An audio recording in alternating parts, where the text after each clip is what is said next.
Assalamualaikum warahmatullahi wabarakatuh. Salam kader Madrasah Muallimin Muhammadiyah Yogyakarta. Alhamdulillahi rabbil alamin. Wabihi nasta'inu ala umurid dunya waddin. Wassalatu wassalamu ala ashrafil mursalin. Muhammadin sallallahu alaihi wasallam wa ala alihi wa sahbihi ajma'in, amma ba'du. Anak-anak sekalian, mari kita awali pertemuan pada kesempatan ini dengan sama-sama membaca basmalah. Bismillahirrahmanirrahim. Bagaimana kabar kalian? Mudah-mudahan kalian semua sehat-sehat, ya, tetap bersemangat. Ya, mudah-mudahan anak sekalian dan keluarga tentunya di rumah masing-masing tetap dalam keadaan sehat walafiat. Dan mudah-mudahan nanti Allah SWT memberikan kemudahan jalan kepada kita untuk apa? Memiliki kekuatan dalam menghadapi persoalan yang sedang kita hadapi saat ini. Baik, anak-anak sekalian, pada kesempatan ini Ustadz akan melanjutkan materi pembahasan mata pelajaran akidah, yaitu kejadian luar biasa. Pada kesempatan ini akan Ustadz bahas adalah irhas dan ma'unah. Pada kesempatan sebelumnya, Ustaz sudah menyampaikan materi tentang mukjizat. Nah, pada kesempatan ini, Ustaz akan bahas, atau kita bahas bersama-sama, yaitu irhas dan ma'unah. Nah, anak sekalian, kalian mengerti atau faham apa yang dimaksud dengan irhas, atau mungkin saya ingin sampaikan dulu tujuan pembelajaran kita. Jadi tujuan pembelajaran kita yang pertama adalah siswa memahami pengertian irhas dan ma'unah. Lalu yang kedua, mengetahui contoh-contoh irhas dan ma'unah. Kemudian yang ketiga, menyebut hikmah irhas. Kemudian terakhir nanti kesimpulan. Anak sekalian, kalian tahu apa itu pengertian irhas dan ma'unah? Ya, baik. Jadi irhas, anak sekalian, irhas adalah bisa juga berarti melemahkan, ya, atau mencelah. Ini secara bahasa. Nah, kemudian menurut istilah, kejadian luar biasa diberikan kepada Allah, diberikan oleh Allah kepada calon nabi. Nah, ini diingat ya. Jadi irhas itu diberikan kepada calon nabi. Ini juga kejadian luar biasa. Kalian ingat pertemuan sebelumnya, mukjizat itu diberikan kepada nabi dan rasul. Kalau ini irhas ini diberikan kepada calon nabi oleh Allah Subhanahu wa taala. Ini pengertian dari irhas. Kemudian contoh-contoh irhas anak sekalian. Yang pertama, Nabi Muhammad SAW selalu dinaungi oleh awan ketika kepanasan saat melakukan perjalanan ke negeri Syam. Jadi Nabi SAW ketika berdagang ke Syam dinaungi oleh awan oleh Allah SWT. Kenapa dikatakan irhas? Karena Nabi Muhammad belum jadi Rasul. Masih jadi calon Nabi dan Rasul. Nah, maka dikatakanlah irhas. Nah, kemudian contoh yang kedua terjadi kepada Nabi Isa. Terjadi kepada Isa pada saat itu sebelum beliau menjadi Nabi dan Rasul Allah ketika masih dalam buayan ibu karena masih bayi. Nah, kemudian terjadi juga kepada Nabi Yusuf atau Yusuf saat itu ketika dibuang di dalam sumur oleh saudaranya, harapannya agar Yusuf meninggal dan lenyap karena ada iri hati dari saudaranya sendiri. Nah, kemudian anak-anak sekalian, lalu apa hikmah dari irhas itu sendiri? Nah, hikmah dari irhas itu sendiri, misalnya Nabi Muhammad dinaungi oleh awan ketika berdagang ke negeri Syam. Nah, kemudian Isa bisa berbicara ketika masih bayi, menjawab pertanyaan-pertanyaan orang yang curiga terhadap orang tuanya, terhadap ibunya dalam hal ini. Nah, kemudian ketika Nabi Isa alaihissalam berbicara atau dicurigai oleh orang-orang yang tidak percaya terhadap Nabi Isa karena Nabi Isa itu lahir tanpa bapak. Nah, kemudian ditanya ibunya. Nah, ibunya bilang, tanya bayi ini. Tanya bayi ini. Maka dalam Al-Quran disebutkan oleh Allah SWT, fa'asyarat ilaih qalu kaifa nukallimu man kana fil mahdi sabiyya. Nah, ketika orang-orang itu disuruh tanya bayi ini, apa dia bilang? Bagaimana kami bisa berbicara dengan anak yang masih bayi, katanya. Coba.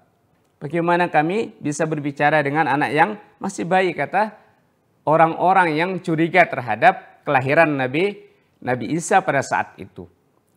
Kemudian Allah SWT melanjutkan, qala inni abdullahi ataniyal kitaba wa ja'alani nabiyya wa ja'alani mubaraka aynama kuntu wa awsani bis salah waz zakah ma dumtu hayya wa barram biwalidati wa lam yaj'alni jabbaran shaqiyya wassalamu alayya yawma wulidtu wa yawma ub'atsu hayya wa yawma amutu wa yawma ub'atsu hayya. Ini jawaban dari Nabi Isa. Nah, jadi Maryam menyampaikan kepada orang-orang itu, tanya tuh bayi, loh bagaimana kami bisa menyampaikan atau bertanya kepada bayi padahal dia masih kecil. Kemudian Isa berkata, sungguhnya aku hamba Allah, kata Nabi Isa alaihissalam. Dia memberiku kitab Injil dan dia menjadikan aku seorang nabi. Nah, kata Isa. Dan dia menjadikan aku seorang yang diberkahi di mana saja aku berada. Dan dia memerintahkan kepadaku melaksanakan sholat, menunaikan zakat selama hidup. Dan berbakti kepada ibuku. Dan dia tidak menjadikan aku seorang hamba yang sombong lagi celaka. Dan kesejahteraanlah semoga dilimpahkan kepadaku pada hari kelahiranku, pada hari wafatku, dan pada hari aku dibangkitkan hidup kembali nantinya. Ini jawaban dari Isa pada saat itu yang masih dalam kandungan ibu, masih kecil. Nah, ini anak-anak sekalian, ya. Kemudian selanjutnya adalah ma'unah. Kalian tahu apa itu ma'unah? Ma'unah secara bahasa itu pertolongan. Jadi pertolongan Allah Subhanahu wa taala kepada hamba-hambanya. Nah, kemudian kalau secara istilah yang dikatakan ma'unah adalah, anak sekalian, kemampuan yang diberikan Allah kepada seorang mukmin untuk mengatasi kesulitan hidupnya. Jadi kalau orang-orang mukmin, orang taat kepada Allah SWT mendapatkan kesulitan hidup, Allah tolong ia umpamanya, berarti dia mendapatkan ma'unah. Misal, tiba-tiba rumah orang kebakaran, orangnya berada di dalam rumah. Kemudian orangnya tidak terbakar. Nah, berarti dia mendapatkan pertolongan dari Allah Subhanahu wa taala. Nah, itulah dikatakan ma'unah. Nah, kemudian contoh-contoh ma'unah. Jadi, apa contoh-contoh ma'unah? Antara lain pertolongan Allah terhadap Nabi Muhammad ketika beliau selamat dari bahaya. Nah, pada saat kafir Quraisy mau membunuh Nabi, ya, tokohnya diperintahkan oleh anak buahnya untuk membunuh Nabi. Kemudian Nabi SAW terselamatkan, tidak jadi dibunuh. Nah, kenapa orang yang membunuh Nabi itu suaranya dikeluarkan keras agar Nabi takut pada saat Nabi sholat. Nah, tapi beliau tidak jadi dibunuh. Allah tolong beliau. Nah, begitu juga ketika Nabi SAW pokoknya dikejar-kejar oleh Quraisy misalnya, jadi tolong oleh Allah. Nah, kemudian pertolongan Allah kepada hamba-hambanya yang lain seperti saya sampaikan tadi, pertolongan dalam hal kebakaran misalnya, dia rumahnya terbakar tapi dia tidak ikut terbakar, atau mungkin kecelakaan di jalan, tiba-tiba kecelakaan kecelakaan, tiba-tiba orangnya tidak apa-apa, terpental kemudian jalan lagi. Nah, berarti ini adalah pertolongan Allah SWT kepada hamba-hambanya. Nah, kemudian anak sekalian, Berikutnya contoh maunah adalah pertolongan Allah diberikan kepada korban bencana tsunami di Aceh misalnya. Pada beberapa tahun yang lalu, gempa bumi di Jogja, DIY umpamanya. Nah, jadi orang-orang yang kadang-kadang ada rumahnya roboh, tapi orangnya tidak meninggal. Ya, jadi dia ditolong oleh Allah SWT. Korban tsunami di Aceh umpamanya, ketika tsunami datang, dia ikut hanyut, tapi tidak meninggal. Walaupun banyak juga yang meninggal. Tapi orang-orang yang tidak meninggal berarti dia mendapatkan pertolongan Allah Subhanahu wa taala. Inilah dikatakan maunah, dan banyak lagi contoh-contoh yang lain. Dan pada intinya adalah maunah itu pertolongan Allah Subhanahu wa taala kepada hamba-hambanya yang taat kepada Allah Subhanahu wa taala. Nah, kemudian apa persamaan mukjizat, karomah, irhas dan maunah? Nah, jadi persamaannya adalah sama-sama terjadi atas kehendak Allah. Jadi apa yang terjadi, baik itu pada diri Nabi, pada diri calon Nabi, pada diri orang-orang mukmin atau hamba Allah, itu atas kehendak Allah. Nah, ini sama-sama terjadi atas kehendak Allah, bukan kehendak manusia.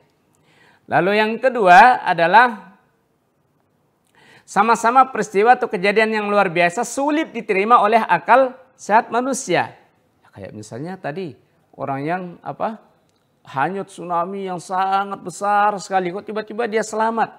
Nah, kalau secara akal pikiran manusia, wah ini udah meninggal nih, nggak akan bisa diselamatkan ini, dan lain sebagainya. Nah, kemudian contoh yang ketiga adalah terjadi secara tiba-tiba tanpa adanya perencanaan. Tidak bisa dipelajari dan tidak bisa dikalahkan oleh kekuatan manapun. Ini persamaan mukjizat. Kalau sudah Allah menolong hamba-hambanya, kalau sudah Allah menolong ya tidak akan bisa dihalang-halangi oleh siapapun. Nah,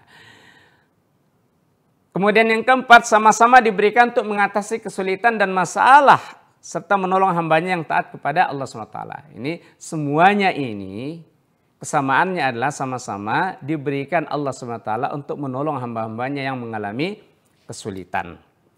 Lalu apa perbedaannya? Jadi perbedaannya adalah mukjizat diberikan Allah hanya untuk para nabi dan rasul. Ingat, mukjizat hanya kepada nabi dan rasul yang telah diangkat oleh Allah Subhanahu wa taala.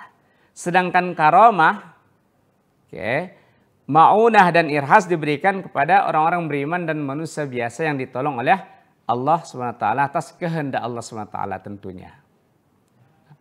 Kemudian selanjutnya perbedaannya adalah